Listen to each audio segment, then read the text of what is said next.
As we decided last time, we will devote these 2 or 3 successive sessions to discussion, dialogue of whatever questions arise in our minds. And I find there are quite a good number. We'll do as much as we can. Here, to begin with, there are a few questions on realization and meditation. The stages of realization of the self as the immanent self, the cosmic self, and the transcendent self are perhaps progressive and sequential. Are they? They need not be, and usually they are not. Normally, in a yoga like this one, the integral yoga, where we aim to realize the divine in as many aspects as possible, there is a simultaneous growth of consciousness in different directions. Usually, it starts in one center, and as it develops, it influences the opening of other realizations. For instance, we speak of realizing the inner divine, the psychic. Now, once the psychic being is awake and we come under its influence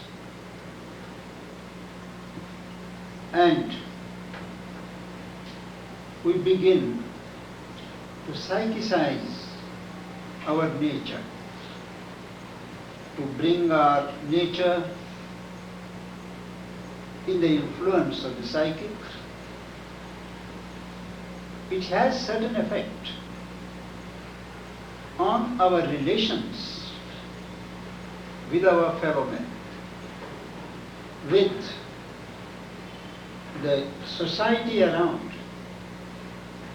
And there is the beginning of a certain sense of identity with the universal self.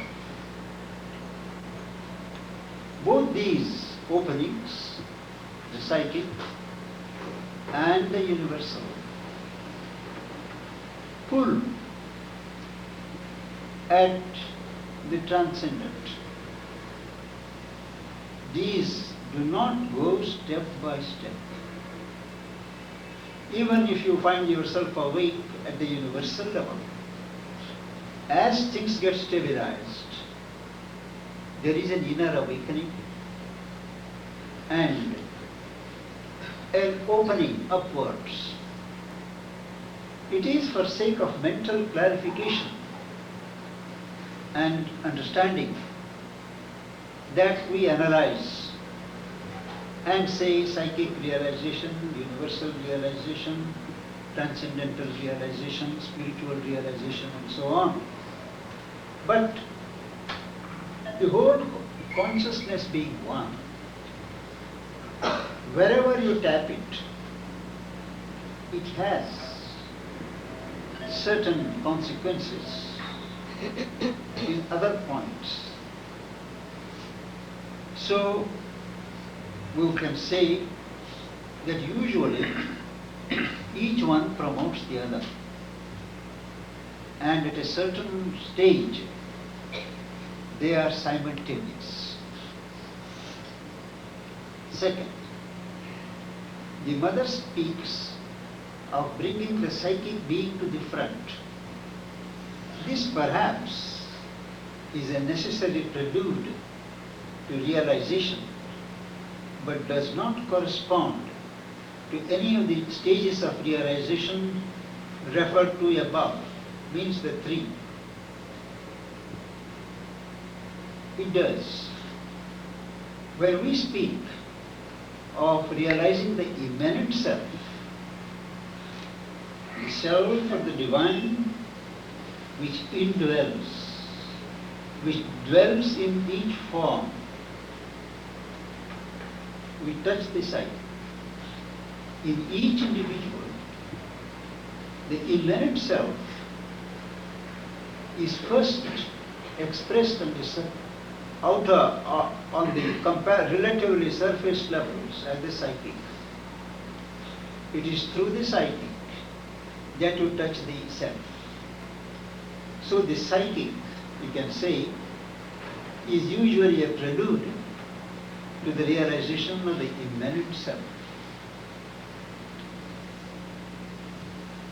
Does any of the three stages of realization mentioned coincide with the concepts of savikalpa and nirvikalpa samadhi? No. It is a common mistake that we do when we try to correlate different systems for our understanding. Each system of philosophy, of yoga, has its own basis, has its own procedure, its own rule. And to try to seek a correspondence between the categories leads to confusion of mind. Savikalpa and Nirvikalpa of Patanjali do not come in the three realizations that we are speaking of. Seekers are generally advised to meditate for short periods at a time, but as frequently as possible.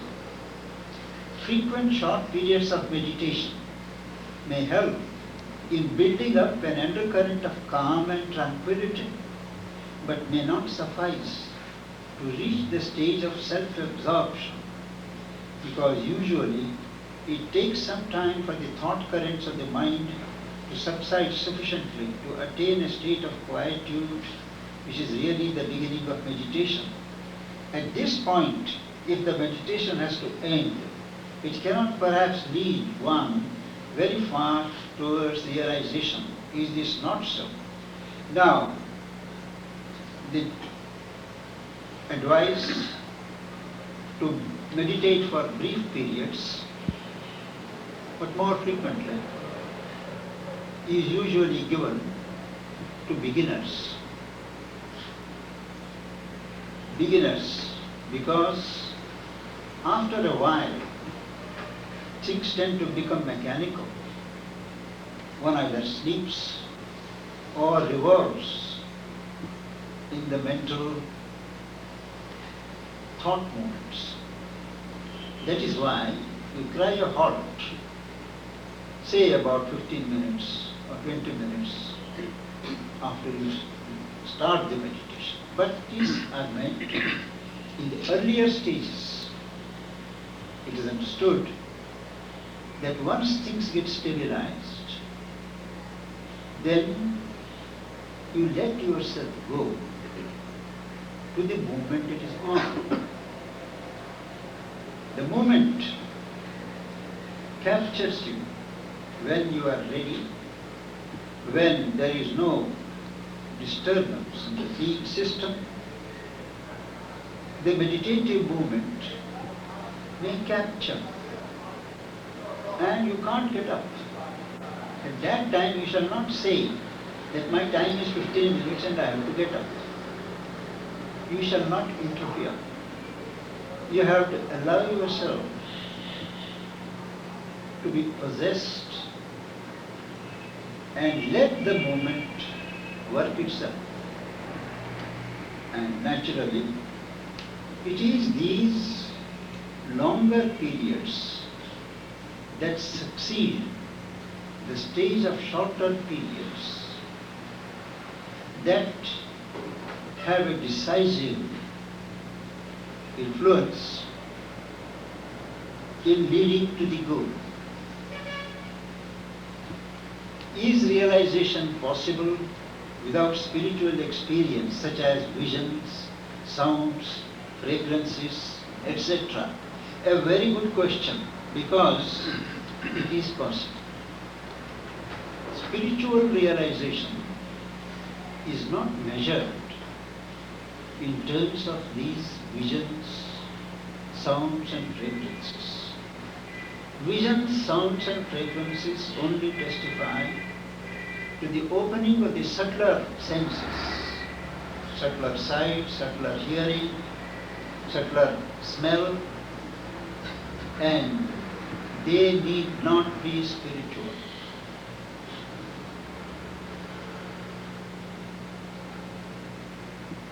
But they are not to be dismissed. They are to be treated as signs, impressions, finger impressions that something is happening. The being is opening up. But if they don't, there is no cause for regret. Because there are many who do not have to pass through these auditory or visionary experiences.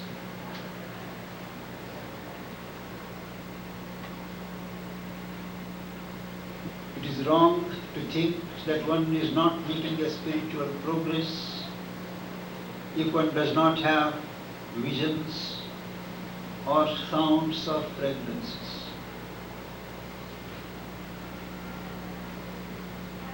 The real barometer of spiritual progress is a certain quietude in the being, calm in the mind, a sense of equality, not being upset, not being overturned by events. So that basic detachment with its accompaniment of peace and quietude, that's the sign, and not these experiences. Experiences have a value, but indicative value. One shall not anticipate these experiences, not ask for these experiences, but if they come, mark them, note them, take whatever hints they offer. That's all. The real progress is inner, still inner. Between the surface and the inner is the subtle. And it is there that mostly these experiences, what are called mystic experiences, take place. The next question. On the Gita, Lord Krishna gives primacy to Samaveda. There must be some reason for this. What can it be? Now, Sama is the word of call. They are chosen from the Rig Veda, set to tunes which set up certain vibrations and have the effect of calling the gods. That is why the Gita gave primacy to Sama, word of call, expression of aspiration, articulation of intensity of aspiration. Next, Lord Krishna holds Kapila Muni equal to himself among saints and Bhrigu among Maharshis. Actually, Lord Krishna explains in the beginning that wherever there is a manifestation of any preeminent quality, any quality to a preeminent degree, there I am. That is the Vibhuti. So Kapila Muni, Bhrigu, they embodied certain intense manifestations of spiritual energies in their respective spheres. And that is all. Now, the last question in this list,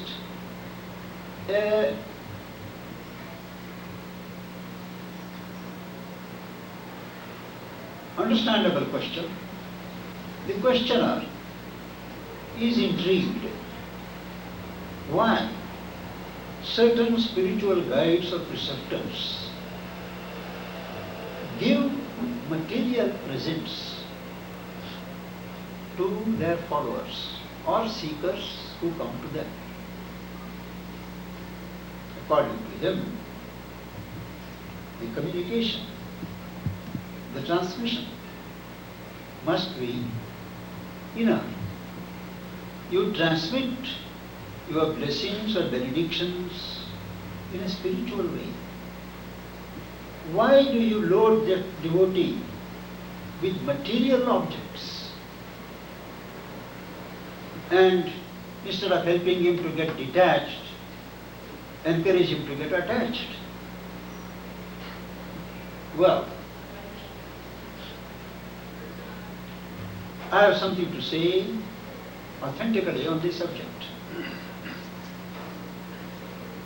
In the early days of the ashram, early 30s, Mother used to distribute soup to the devotees that had gathered, the disciples and the visitors who had permitted. Where at the present there is the reception room, where there is still this photo. There used to be that ceremony. And Mother would pour soup. There would be a big vessel which Champaklar would come and put before her and open the lid. Then she in her trance would hold her hands of benedictions, and each sadhak or sadhika would hold his or her cup, and with a long ladle she would pour whatever quantity of soup she chose. And it was one of the most important programs of the day. So somebody asked Sri Aurobindo, what's the meaning of all this? Why is time spent in giving soup to people?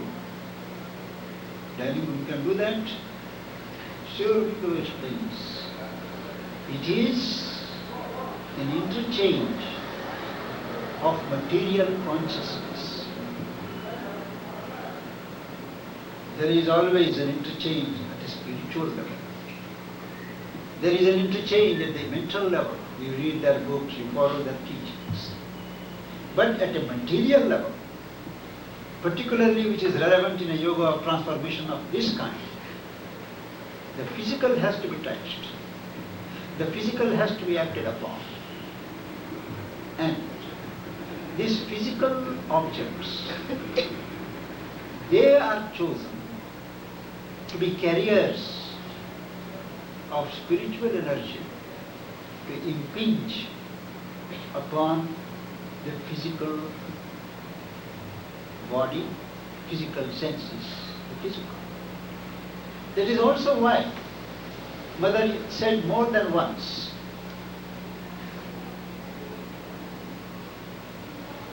particularly when certain well-meaning visitors from the West, they wanted to take food from the dining room and give it to beggars outside in the street. When that was objected to, naturally they queried, why? Why not? We are paying for it and we should be able to give to whomsoever we want. Mother explained that the food in the dining room, ashram dining room, is not merely food. It is food plus something. And for that plus something, the beggars or outsiders have no value. And you shall not waste that element on those who are not sensitive to it. Whether this explanation satisfies the visitors or not, I do not know, but it contains a high spiritual truth. That is why the same food, if you cook at home, it will not have that nourishment and that sustenance value as if you take that. She has put a certain consciousness. Reaching her consciousness, of course, through food to those who take it. There was 50, 60 miles from here, there was Sri Ramana Maharshi. He was very particular that everybody who came there should be served some food. Came in the morning, something of breakfast. But you would be most happy if people stayed and had their lunch there. Now why? He didn't have this kind of objective of transformation and things. He was a Advaitin, self-realization. But why did he attach importance to visitors or devotees coming there, partaking of the food served there, cooked there? Because he reached them at the physical level through that food. At 3 o'clock in the morning, when nobody was up, he would go to the kitchen, cut the vegetables, and prepare certain things for the day's preparations. Not that people were lacking, but he wanted his consciousness, he didn't call it consciousness, that's another matter, to go to that food. We in India have the institution of prasad. It is not just a bit of food. It carries something holy, something potent, sacred about it. And it will be a sacrilege if you just throw it around, use it without the right regard. So, sir, material gifts from spiritual preceptors have a certain concreteness of transmission. They are intended to be reminders of the presence of that particular consciousness around you and with you.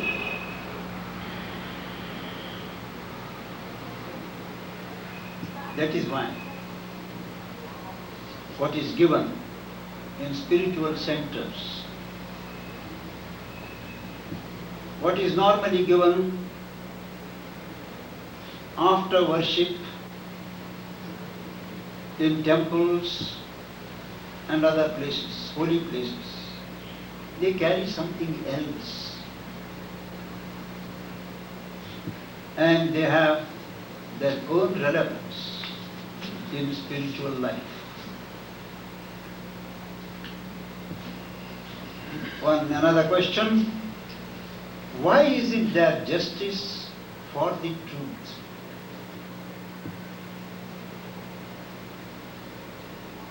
Can you repeat the question? Why isn't there justice for the truth? I don't understand it quite, but I believe the sense is, why doesn't truth triumph? I believe that. Incidentally,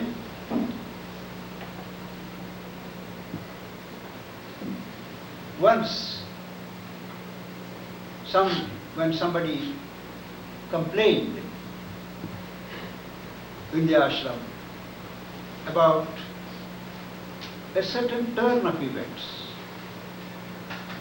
which mother allowed, the person said, but this is not justice. When I repeated it to mother, that so and so is saying like this, and asks, what she said. But it is not justice that rules here. It is grace. If justice were to rule, how many would be left here? Hardly two. Something like that, she said. And it opened my eyes. The whole valuation changed. Justice. Who are you to determine what is justice? She explains elsewhere. Justice is the strict logical determinism of nature, not of God, but nature. You do a thing, you have the karma, action, reaction, you sow and reap the whirlwind. All this is true on the level of nature. When the grace acts, when the spirit comes into the scene, that justice is overruled. That is as far as justice. Now, why isn't there justice for the truth? If the question is, why doesn't truth always win? Truth does win in its own time, in its own destined hour. Mother explains that our vision is too limited, too local. We don't take a larger view of things. What we think should happen should be a victory for truth. In the long run, it may turn out to be different. We don't have the patience, we don't have the vision to take a long-range view. If you succeed in enlarging your consciousness and identifying yourself with the higher consciousness, you will see that through all the defeats and the disasters and the struggles and defeats, ultimately truth wins. If truth does not win today, it means it should not win today. Everything is just what it should be. And if truth were to win in our terms today, it may harm the cause. There is an hour, there is a moment when the truth has to manifest. The truth has to assert itself. But it never happens at one stroke. There are many steps. There are many intervening stages. So don't be in a hurry to judge. Our intelligence is too limited. To detach yourself and watch. Then you see what is truth and what is the meaning of truth. Each one has his own idea of what is truth or what truth should be. The divine has its own. So, it is not just that we should hasten to say truth is lost, truth is defeated. In the long run, truth has its hour, and when it does effectuate itself, it is a solid contribution to the divine's manifestation.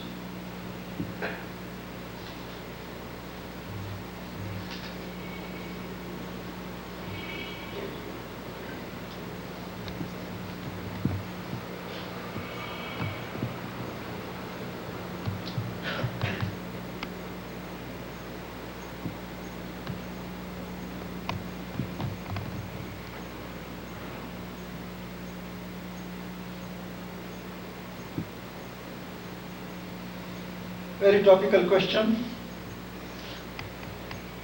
Ashrams opening to the public.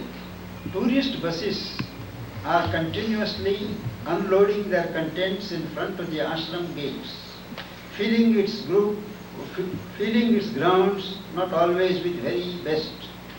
What should be our attitude or action even? Even the atmosphere gets often muddy, difficult. Is it necessary for the doors to be flung open thus? When this question was posed to Mother in some form or other, by myself among others, Mother replied that there was a stage when things had to be selective. There had to be a fence around, because they needed to be stabilized. But once that stage is passed, after concentration, there is always a period of dispersion. It is a law. Concentration, dispersion. When the dispersion goes too much, again a movement of concentration at a higher level. So she said, we can't have those routes now. Formerly, everybody had to write to the ashram, get the permission, and then come. And after coming, had to announce oneself, particular room key would be handed over to them, and that's all. But she said, we can't do that now. Ashram is too well known now. More people are coming. And people with all kinds of motives. They themselves are not aware. And the stage has come, we have to open the doors. So she opened the doors, and from 200 people in the ashram when I came, it's got soared to 2,000. Now this I am speaking of those who are ostensibly here for a spiritual objective. Now, we are not meant or intended to be a cloistered society. Sri Aurobindo discusses this question in the Life Divine in the last chapter and says, once the protection is strong, there has to be interchange. You have to allow people to come. The ocean, the sky, you can't limit them. If you find that they soil the atmosphere, well, what is your contribution? Do you make a contribution to make it pure? Have you worked to keep the ashram atmosphere pure always? You take it for granted. So before we say, convict others of spoiling the atmosphere, lowering the vibrations and things like that, we have to see what we have done. For the visitors who come, they do not know. They are brought here. We happen to be somebody foolishly put our name on the tourist map in Madras. And they come here as they go to any temple. But of the 1,000 people who touch, maybe 10 people feel that there is something here which you have not seen anywhere else. They have told me, they have told people in my office. We have been to every religious place, holy place, we have gone to Himalayas, but nowhere have we seen this piece. Can we stay here? There's another question. Like that, today I can count easily 100 people in the ashram whose first visit were among the tourists who came pass through the buses in the first trip. Are we going to deny this opening to them? They will pass. We have not made arrangements, adequate arrangements for these visitors to halt for a while, to keep their baggage, to use the toilets. We have not arranged. We lack manpower. Not that we lack resources, but we lack manpower to man them. I was given freedom by mother to organize some kinds of chowdhuries where people could stay and all that, but I didn't succeed because there was no dedicated service coming forth. Who wants to struggle for others who are passing? So in that way, naturally they put their things on the pavement, they come to the samadhi, they go round. Mother herself many times used to say that during darshan times the atmosphere gets thick, and she used to have cold, she used to have some kinds of upsets in the health, but she took it in the stride. It is a part of the game. So, instead of finding fault with others, the common people or the laity as they are called, for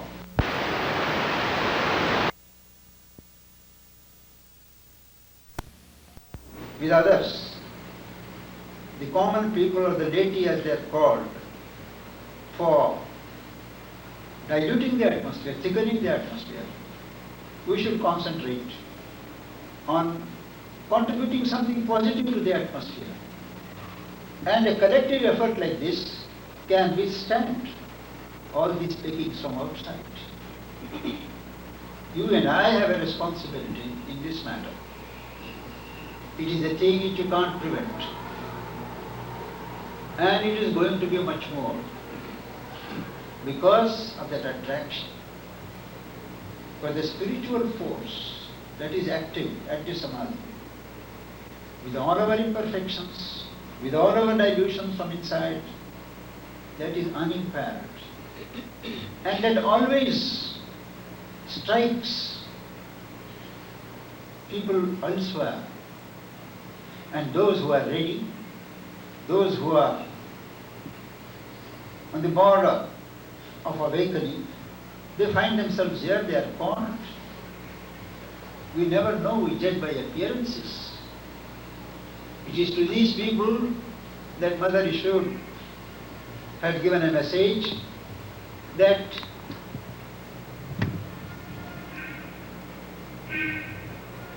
people judge the masters by the forms. The disciples judge the forms by the master. Mother wanted the samadhi to be simple, plain and open. She did not want any festoons. When festoons are put, she had them removed when the samadhi was just constructed. She didn't want a covering. She wanted it to be open like the sky. She wants the ashram to be open. It is nobody's property. Everybody should feel, yes, here is a place where I can breathe freely. And aspirants for divine life have to take these things in their stride. Be helpful, be benevolent, and not have a kind of superior air which is very unspiritual. There are a lot of questions. I think we can do it next week, next Sunday. Questions have been stimulating, and I hope any questions arising from what I have said, they can be put here next time, and we can have meditation.